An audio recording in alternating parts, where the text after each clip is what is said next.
Hi, Mike Ashcraft here. I'm the klutzy cook. I married the cute cook, Diana, and so she was Chinese. Now, I loved Chinese food as a college graduate, but I had no idea how to prepare it. Actually, I was scared about the idea of preparing it, like it's too exotic, too difficult, who knows how to do it, too many implements in the kitchen, too many unknown ingredients.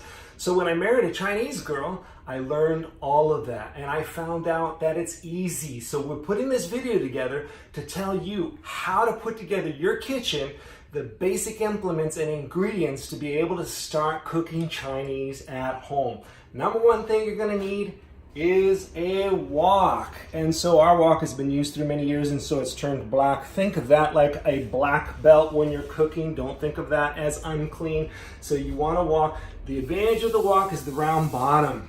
Don't try and use a fry pan with a rounded on the edges bottom.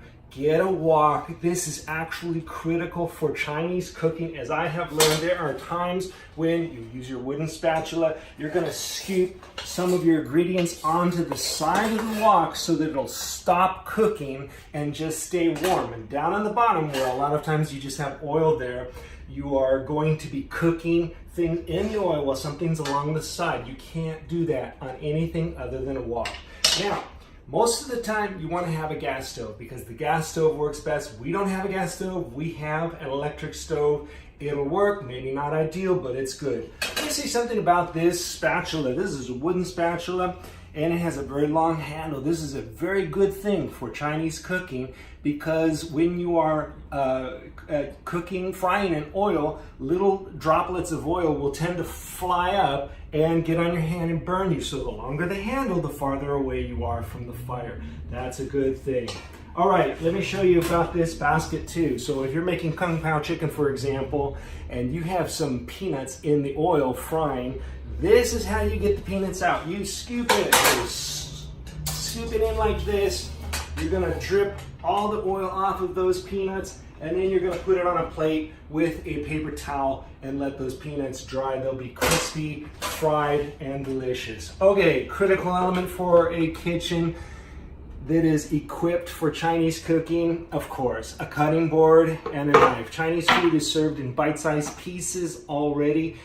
Ingredients such as garlic and ginger are minced, and so you want a good knife and a good cutting board. Okay, right here we have oil.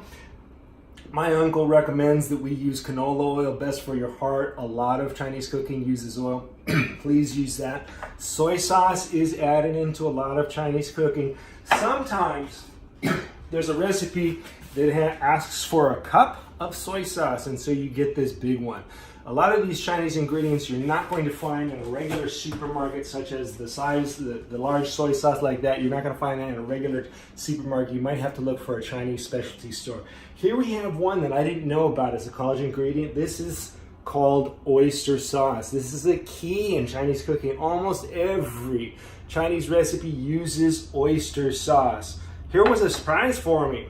Sesame oil. I don't know what it is about sesame oil that makes food taste Chinese, but sesame oil gets used in a lot of Chinese cooking. And that's it. Isn't that simple?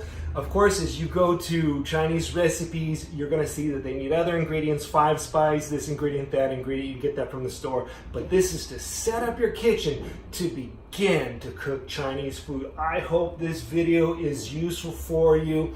Hit the like button, hit the subscribe button if this has been a useful video so that the cute cook and the klutzy cook can continue bringing useful recipes to you.